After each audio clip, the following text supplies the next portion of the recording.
Hello! In this video, we'll give you all the tools you need to take sentences like this and turn them into mind-blowing sentences like this.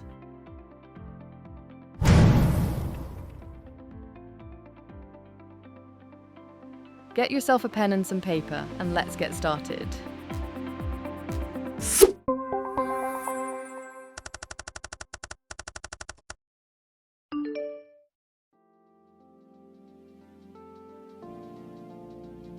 All right, hey everyone, let's get started with some vocabulary. Of course, we want to avoid repeating words, so we need other verbs that mean to increase. However, we won't use the verb to raise when describing trends. We'll show you why in a moment. Pause the video and fill in the rest of this table. All right, how did you do? Keep in mind that while present simple is very rare when describing trends, past simple is the king. This is our default tense because the information in the graph is usually from the past. Now, let's do the same thing with verbs that mean to decrease. Again, press pause and fill in the table.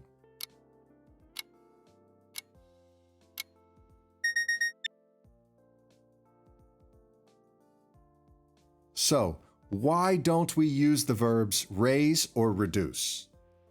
Have a look at these examples and note the subjects of each sentence.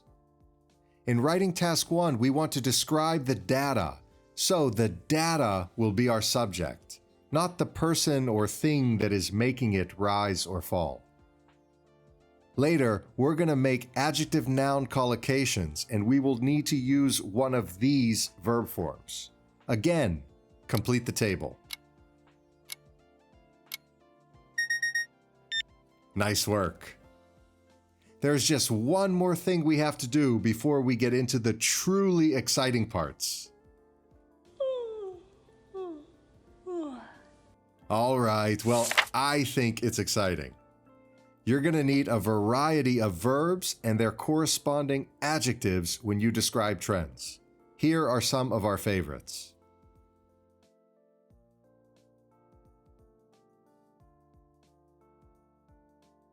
Take the time to master this vocab. Now it's time for tenses. Let's go. Our verb is to rise and our adverb is rapidly. Pause and match 1 to 6 with A to F.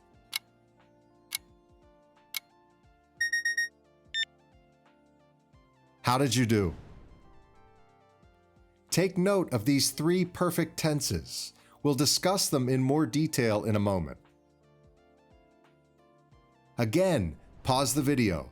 This time you have to put the verbs into the actual sentences. But be very careful. This is not easy, and we are trying to trick you.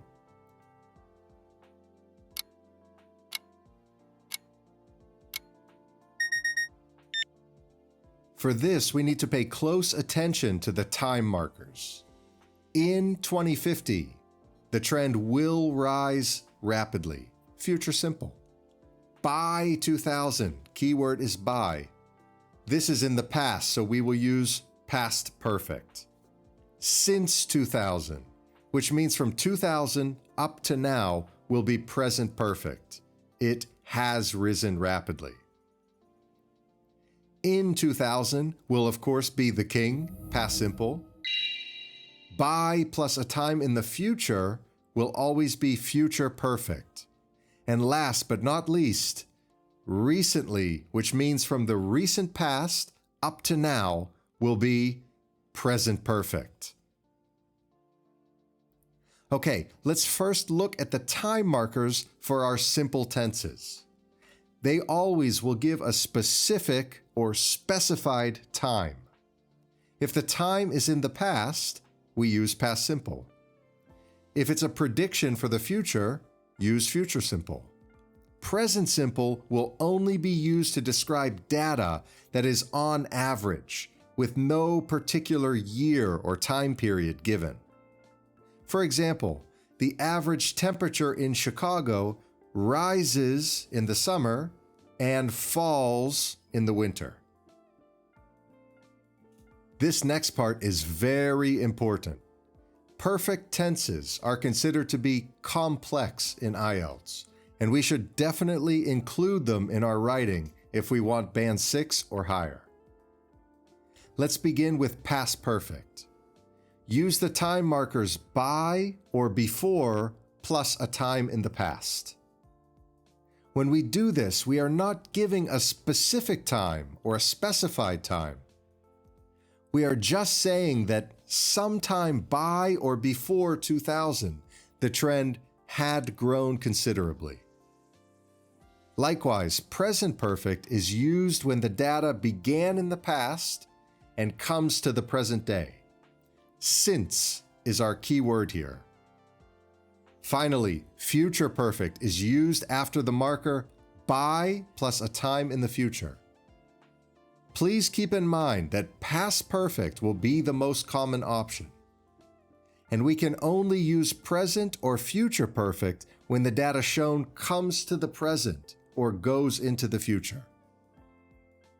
Here is a really useful tip. In writing task 1, we can always replace will with is or are expected to, or is or are predicted to. Just make sure the subject agrees with the verb.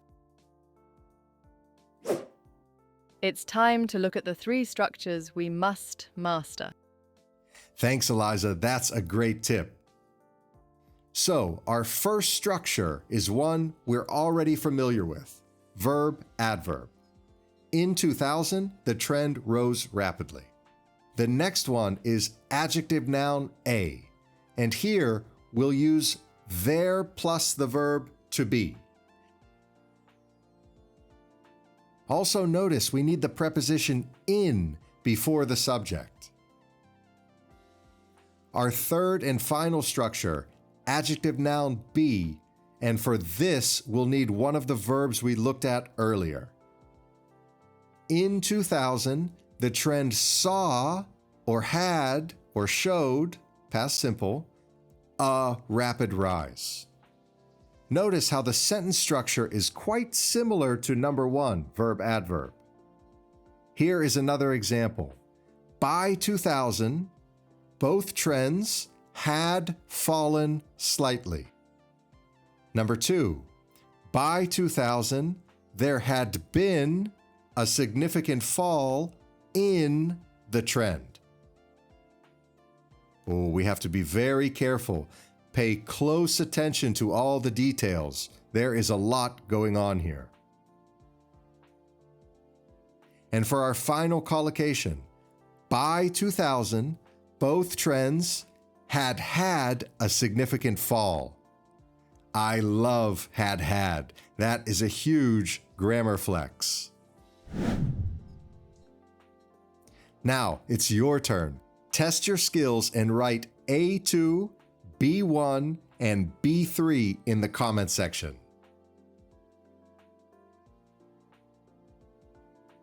We are excited to see your answers. Great job, guys.